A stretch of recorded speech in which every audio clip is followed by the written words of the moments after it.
Bonjour à toutes, bonjour à tous, c'est Ariel, la fiancée des étoiles. Mais j'espère que vous allez bien, que la rentrée s'est bien passée, que vous êtes en pleine forme. Bon, moi je vous souhaite la bienvenue à notre rendez-vous hebdomadaire. C'est l'astro-tendance du 12 au 18 septembre 2022. Alors dans ce podcast, j'ai choisi de vous parler de Mercure qui fait marche arrière en Balance depuis samedi, le 10 septembre. Alors, en général, lorsque Mercure rétrograde, il est annoncé que les messages n'arrivent pas parce qu'il y a eu une erreur de destinataire par exemple, ou bien parce que en fait les mails atterrissent dans les spams. Il est présagé des pertes de documents, de clés, de smartphones ou je ne sais quoi d'autre. Bon, voilà, des retards et des contretemps en tout genre sont systématiquement présagés lorsque Mercure fait marche arrière. Bon, alors, il est aussi possible d'interpréter la rétrogradation de Mercure d'une façon différente en expliquant que c'est une période qui est propice pour faire les choses correctement et surtout ce qui n'a pas été fait en temps voulu, hein. Par exemple, comme c'est Mercure dont il s'agit, donc lire et relire des contrats, par exemple, pour faire du tri dans les papiers qui sont empilés depuis 6 mois en se disant ouais je ferai ça plus tard. Vous voyez, de ranger un peu, de mettre un peu d'ordre en fait, et puis aussi ça permet de retrouver des choses, vous voyez, on se dit je savais pas où je l'avais mis, chouette, bien voilà, je viens de le retrouver. Bah oui, parce que c'est comme ça, on range et on retrouve. Bon, c'est un petit peu ça. Bon, alors en fait, oui, si vous voulez, c'est Mercure, donc faut quand même pas oublier que Mercure, sur le fond, c'est tout ce qui est en lien avec la réactivité mentale. Parce qu'en fait, au risque de créer la surprise, Mercure, ce n'est pas que les messages et les nouvelles. Ben non. Mercure, c'est très vaste. Et avant tout, Mercure, c'est donc les facultés intellectuelles et c'est tout ce qui est dans le registre de la compréhension, l'analyse, de comprendre les choses. Donc, lorsque Mercure rétrograde et puis que finalement les blocages s'accumulent parce que c'est quand même un peu ça, au lieu de s'énerver et de tout passer par la fenêtre, il est beaucoup plus intelligent de se demander ce qui a été loupé, oublié, ignoré, on va dire les choses par paresse, par négligence ou parce qu'on s'est dit bof, allez, je verrai ça plus tard. Et puis finalement, on se dit voilà, on met le truc dans un coin, on dit hop, je verrai ça plus tard. Et puis les mois passent et puis après on s'étonne qu'il s'est passé quelque chose. Donc finalement, en faisant marche arrière, Mercure rafraîchit la mémoire, tout simplement. Alors oui, en créant des problèmes et des contretemps, ça, je vous l'accorde, mais n'empêche que il fait tout simplement comprendre que le truc qui n'a pas été fait est la cause de tous ces problèmes qui débarquent en cadence et en rafale. Et donc, qu'il est temps de s'en occuper. Alors, du coup, lorsque Mercure rétrograde, c'est le moment de faire ce qui n'a pas été fait au moment voulu, bien évidemment. Alors on pourrait se dire, chouette, finalement, ça va être super cool, on va en profiter, pour faire ce qu'on n'a pas fait. Mercure nous en donne l'occasion. Oui, mais. Alors on a un hic et il est de taille. Parce qu'en fait, Mercure, vous l'avez compris, il est en balance. Mais qu'est-ce qu'on a en face ? C'est le bélier. Là, pour le moment, vous suivez. Et qui on a en bélier ? On a Jupiter et Chiron. Et qui eux aussi font marche arrière. Déjà, ça commence comme ça. Et par-dessus le marché, nous avons Pluton qui est en Capricorne, qui rétrograde aussi. Et là, pour le coup, Pluton, il est en dissonance avec Mercure en Balance et aussi en dissonance avec Jupiter et Chiron en Bélier. Donc, en conséquent, ah ben, ce ne sont pas des bricolettes qui vont surgir, mais des problèmes de taille. Alors, ce que je vais dire va certainement agacer certaines personnes. Mais bon, c'est pas grave. Ici, l'idée, c'est de dire les choses telles qu'elles sont. Vous le savez, moi je ne fais pas de l'astrologie dans la théorie, moi je fais de l'astrologie pour les vrais gens qui sont dans la vraie vie. Donc oui, parfois, c'est pas toujours agréable, mais ça fait partie de la vie. Et c'est d'ailleurs comme ça qu'on avance. Alors, dans un premier temps, parce qu'en fait, cette rétrogradation, elle va agir en plusieurs fois. Donc, dans un premier temps, eh bien, il y a des personnes qui vont réagir à cette rétrogradation de Mercure, et ça va aller assez vite. Eh bien, en fait, ces personnes, elles vont réagir, mais alors, étonnamment, c'est-à-dire qu'elles vont hurler, vociférer, menacer, mais carrément, il faut s'y attendre, parce qu'elles vont constater que leur vie, une situation ou une relation est figée et que ça dure depuis des mois. Elles vont voir que leur vie se délite, elles vont découvrir que tout tombe de Caribancilla, elles vont réaliser, soudainement, qu'elles sont plongées dans une attente mais interminable, dans des privations sans nom, dans de la solitude, de l'isolement, de la rigueur à n'en plus finir. Et donc cette prise de conscience, en fait, va générer, alors, tenez-vous bien, de l'aigreur, de l'amertume, de la suspicion, des frustrations, de la rancœur, et attendez, alors là, c'est pas fini, même un esprit de vengeance. Ah bah oui, mais ça, c'est pour les plus coriaces, parce qu'il y en a quand même, ils sont quand même assez costauds sur ce coup-là. Donc, autant vous dire que ça va chauffer. Il y a des portes qui vont claquer, et déjà qu'en fait il y a pas mal de conflits quand même qui animent le quotidien, bah là ça va monter mais de plusieurs crans. Il va donc y avoir encore des paquets de rupture, puisqu'en fait c'est le seul moyen qui est utilisé pour régler le problème. Parce qu'il faut savoir que ces personnes-là qui vont être sensibles à la rétrogradation de Mercure en Balance et qui donc vont se mettre à hurler, à vociférer dans tous les sens, en fait, leur moyen de prédilection pour régler leur problème, c'est de balancer une rupture. Voilà, pour elles, c'est ça la solution, il n'y en a pas d'autre. Alors, bien évidemment, alors ça va rien régler du tout, c'est-à-dire de hurler, enguirlander, mettre la pression, partir en claquant la porte, poser une rupture, ça va rien faire.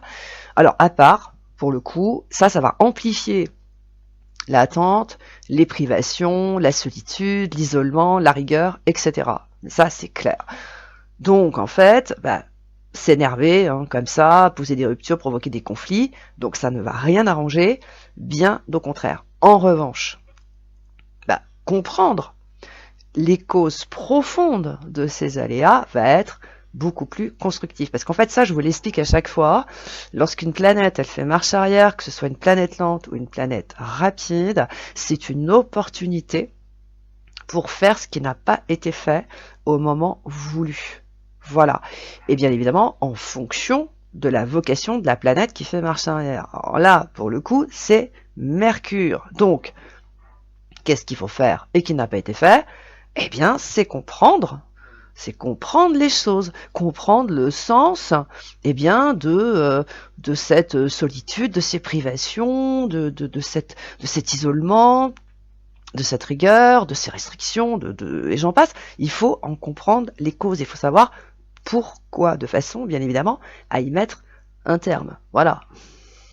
Donc finalement, ces personnes-là qui ont le réflexe, parce qu'en fait c'est pratiquement un réflexe de monter dans les tours lorsqu'elles n'ont pas ce qu'elles veulent, parce que c'est quand même un peu ça, je suis désolée de le dire, mais il y a quand même des gens, et surtout ces personnes qui sont réceptives comme ça à Mercure en Balance, et surtout là, il va faire marche arrière, c'est parce qu'en fait, elles s'énervent parce qu'elles n'ont pas ce qu'elles veulent. Voilà, c'est comme ça que ça se passe. Mais en fait, finalement, il faut qu'elles arrivent à comprendre que, en cours de route, elles ont oublié 2-3 trucs, et je vous garantis que c'est pas des petits trucs, c'est quand même assez important. Alors, qu'est-ce que ces personnes là qui vont monter dans les tours, qu'est-ce qu'elles auraient dû faire? Et puis qu'est-ce qu'elles doivent bien évidemment faire maintenant, quoi, parce que sinon c'est plus possible. Parce qu'il faut il faut en finir en fait avec cette attente là qui est interminable, avec ces privations, cette solitude, et c'est normal qu'elles en peuvent plus, hein, c'est bien légitime. Mais encore une fois, c'est pas en hurlant et en posant des ruptures que ça va le faire, mais clairement. Alors, je sais que ça ne va pas les arranger, ça j'en suis tout à fait consciente, mais en fait ces personnes-là, dans un premier temps, alors je sais que ça va être très désagréable, mais bon, c'est comme ça. Faut garder à l'esprit qu'on a quand même Pluton qui est dans le coup, hein, et donc lui, il faut en tenir compte. Alors je sais que bon, tout le monde s'en fout de Pluton, mais bon, j'ai déjà écrit des articles sur le blog à propos de Pluton. En général, Pluton, tout le monde s'en fout, ça intéresse personne, mais je rappelle à toute phase utile que Pluton est en Capricorne depuis 2008, et c'est pas du tout les mêmes choses. Depuis que Pluton est en Capricorne, on a carrément changé de façon de faire, quoi. Faut vraiment s'y prendre autrement. Faut comprendre que la méthode qui marchait avant, elle marche plus du tout, quoi. Faut s'y mettre. Il est temps, parce que Pluton, il est quand même en Capricorne depuis 2008, hein, et je rappelle à toutes fins utiles qu'on est en 2022. Donc bon, il serait peut-être temps de piger le truc. Donc, ces personnes, en fait, là, qui montent dans les tours pour un oui ou pour un non, dès que ça va pas, en fait, il faut qu'elles comprennent qu'elles sont trop dépendantes. Voilà. Et qu'en conséquent, elles doivent gagner en autonomie. Parce qu'en fait, sur le fond, et bien qu'elles ne veulent pas l'entendre, hein, c'est leur dépendance qui crée cet immobilisme, cette solitude et cet isolement. En fait, elles attendent que ce soit les autres qui bougent à leur place, en fait. C'est ça, en fait. Donc, dans un premier temps, ben voilà, faut qu'elles fassent le point là-dessus et qu'elles comprennent vraiment que c'est leur dépendance qui leur joue de très très mauvais tours. Le second point est également qu'elles doivent comprendre. Hein, je vous rappelle, on est toujours dans la compréhension, c'est Mercure hein, qui rétrograde, hein, c'est pas une autre planète. Hein. Donc elles doivent comprendre que hurler et menacer, ça ne sert à rien, mais à rien du tout. Et que c'est pas ça qui fait avancer les choses. Voilà. Parce qu'en fait, ça incite personne à agir. Bien au contraire. C'est hurler, vociférer, enguirlander, mettre la pression, ben, ça encourage à prendre la distance. C'est clair. Parce que personne ne souhaite se faire enguirlander tous les quarts d'heure. Personne ne veut qu'on lui mette la pression toutes les 5 minutes. Personne veut vivre comme ça. Parce qu'en fait, la nature humaine est ainsi faite. Elle veut avoir la paix. Il faut bien comprendre que la nature humaine, elle est en quête de paix, c'est comme ça. Voilà. Donc, la perspective de prendre une cramée sous prétexte qu'on n'a pas fait ceci ou qu'on n'a pas fait cela, alors qu'en fait la personne qui réclame, elle peut très bien le faire elle-même, bah, ça en fait reculer plus d'un. Mais clairement, c'est ça. Voilà, c'est pour ça que je vous dis là, en fait, ces personnes, il faut qu'elles gagnent en autonomie, elles sont trop dépendantes, elles attendent trop des autres, ou de l'autre, ou de leur chéri, ou de leur conjoint, ou de je ne sais qui, si vous voulez, elles sont toujours en attente que ce soit l'autre qui fasse les choses à leur place. C'est pour ça que leur vie est complètement figée. C'est pour ça qu'il se passe plus rien. C'est bêtement ça, hein, faut pas chercher plus loin. Donc en fait, voilà, il faut qu'elles arrivent à se dire, bon, ok, je vais arrêter d'attendre que ce soit lui ou elle, ou je sais pas qui le fasse à ma place, je vais le faire. Voilà, parce que je suis capable. Hein. Faut pas oublier que, comme je vous l'ai dit dans le podcast de la semaine dernière, Pluton, c'est le pouvoir, mais c'est pas forcément le pouvoir représenté par un chef d'État, c'est je peux ou je ne peux pas. C'est ça le pouvoir pour individuellement, c'est je peux ou je ne peux pas. Donc il faut que ces personnes se disent, ça, je peux le faire. Je n'ai pas besoin d'attendre que ce soit Pierre, Paul ou Jacques qui le fasse à ma place. Je peux le faire, je le fais. Voilà, vous voyez, c'est ça que ces personnes en fait doivent comprendre. Et dès lors qu'elles vont intégrer ce concept, qu'elles vont se dire ok, bah ça je peux le faire, elles vont plus être dans l'attente. Donc du coup effectivement, elles vont sortir de cet immobilisme qui les met en rage. Parce qu'on part dessus le marché, c'est cet immobilisme qui les rend dingos et qui va encore les pousser là cette semaine à disjoncter. Et le troisième point est qu'elles doivent faire preuve de sagesse. Elles doivent prendre de la distance et elles doivent se détacher de ce qui est illusoire Et donc, bien évidemment, ces personnes doivent gagner en maturité. Alors, effectivement, elles ont du pain sur la planche, mais clairement. Hein, elles ont vraiment énormément de travail à faire, mais c'est jamais que le message que leur envoie Mercure en faisant marche arrière. Et tenez-vous bien, c'est juste par le biais de contretemps, d'aléas divers et variés, de messages qui n'arrivent pas, de trucs voilà qui vont pas se produire, etc. Mais c'est juste ça hein, ce que là on dit Mercure. On dit voilà, tu comprends, les événements te font comprendre que bon bah voilà, t'énerver ça sert à rien, menacer ça sert à rien, vociférer non plus, poser des ruptures, même combat, ça mène à rien. Là, il faut vraiment changer de façon de faire. Cependant, c'est clair que poser des ruptures et provoquer des conflits, de toute façon, ça va servir à rien. Bon. Mais on a quand même des gens qui sont quand même particulièrement coriaces, qui ne veulent absolument rien entendre. Ils sont pas d'accord avec ça, ils veulent pas. Ils veulent pas du tout admettre certaines choses.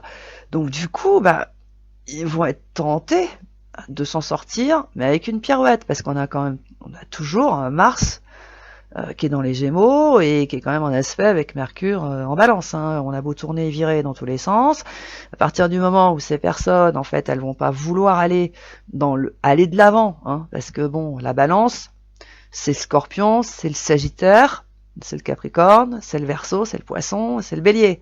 Ça, c'est aller dans le bon sens, mais il y en a qui vont refuser, en fait, ce que leur demande quelque part Pluton, en disant bon écoutez voilà, maintenant faut arrêter d'hurler, faut arrêter de gesticuler, faut arrêter de mettre la pression, faut arrêter de menacer dans tous les sens, ça suffit, parce que vous voyez bien que ça sert à rien, poser des ruptures, ça sert à rien non plus, bon maintenant essayez de réfléchir un peu, essayez de gagner en sagesse, essayez de vous détacher de 2-3 bricoles, devenez un peu plus autonome, vous allez voir ça va super bien fonctionner. Mais il y a des personnes qui vont refuser ça, mais clairement, donc du coup qu'est-ce qu'elles vont faire? Elles vont se retrancher de l'autre côté, c'est-à-dire qu'elles vont aller en arrière et elles vont se raccrocher forcément à Mars qui gesticule dans les Gémeaux, qui leur tend les bras, qui va aller dire coucou, youpi, je suis là, moi je vais t'arranger le coup. Clairement, c'est ça. Oui, donc oui, elles peuvent, voyant que les ruptures ça marche pas, que le conflit ça mène à rien, parce que finalement, à part que ça crée que des privations, de la solitude et de l'isolement, bon, elles vont se dire ah là là, je suis désolée, elles vont essayer de s'en sortir avec une pirouette, en disant qu'elles se sont un peu enflammées, un peu vite, et puis allez hop, promis, juré, craché, croix de bois, croix de fer, s'ils mentent, ils vont en enfer, ils vont être sages, comme des images. Bah oui, sur un malentendu, ça pourrait marcher la pirouette, bien évidemment, mais pas sur tout le monde. Parce qu'il faut quand même garder à l'esprit que depuis la pleine lune qui s'est formée dans l'axe Poisson-Vierge, si vous voulez vous écouter le podcast de la semaine dernière, les promesses, elles ont un sérieux coup dans l'aile. Hein. Elles marchent beaucoup moins bien.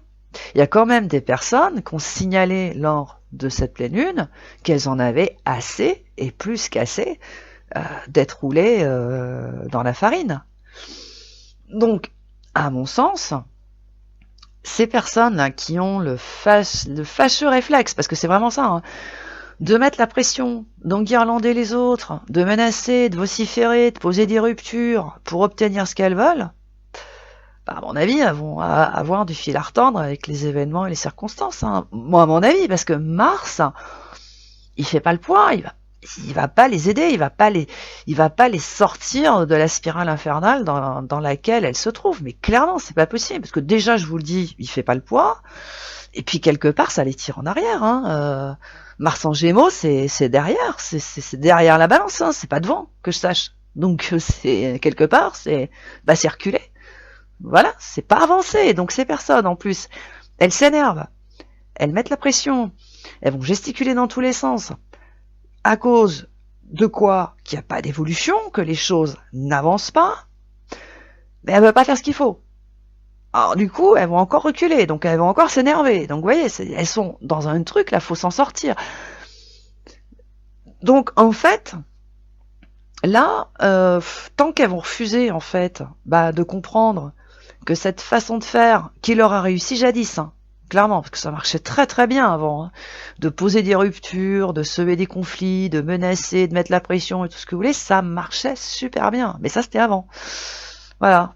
Maintenant, cette façon de faire, ça apporte quoi? Que des privations, de la solitude, de l'isolement et j'en passe, quoi. C'est tout ce que ça apporte, rien d'autre. C'est ça, en fait, il faut qu'elle comprenne. Que cette façon de s'y prendre n'apporte pas le résultat espéré. Ça apporte tout le contraire. Alors, en revanche, dès qu'elles vont gagner en autonomie, hein, parce que c'est quand même ça l'idée, hein, de départ, en sagesse, et qu'elles vont constater qu'en fait cette évolution, finalement, qu'elles espèrent, finalement elle est un peu inutile, parce qu'en fait elles vont comprendre qu'elle est un peu illusoire, du coup les choses vont rentrer dans l'ordre. C'est-à-dire qu'en fait c'est toutes ces privations, cette solitude qu'elles supportent pas en plus, hein, ça va s'arrêter, parce que comme je vous le disais il y a quelques instants, il y a quand même des gens qu'en peuvent plus de t'en prendre plein la tête, hein. Clairement, il y a des gens, ils en peuvent plus de se faire enguirlander sous prétexte qu'ils n'ont pas fait ci, qu'ils n'ont pas fait ça, que la relation elle évolue pas, et de se prendre une rupture dans le museau sous prétexte que ça va encore pas. Mais clairement, il y a des gens qui en peuvent plus. Donc bon, vous voyez, l'idée c'est un peu ça. Donc là, on a quand même avec Mercure qui rétrograde, effectivement, il y a des gens qui ont pas mal de choses à comprendre, des choses à modifier.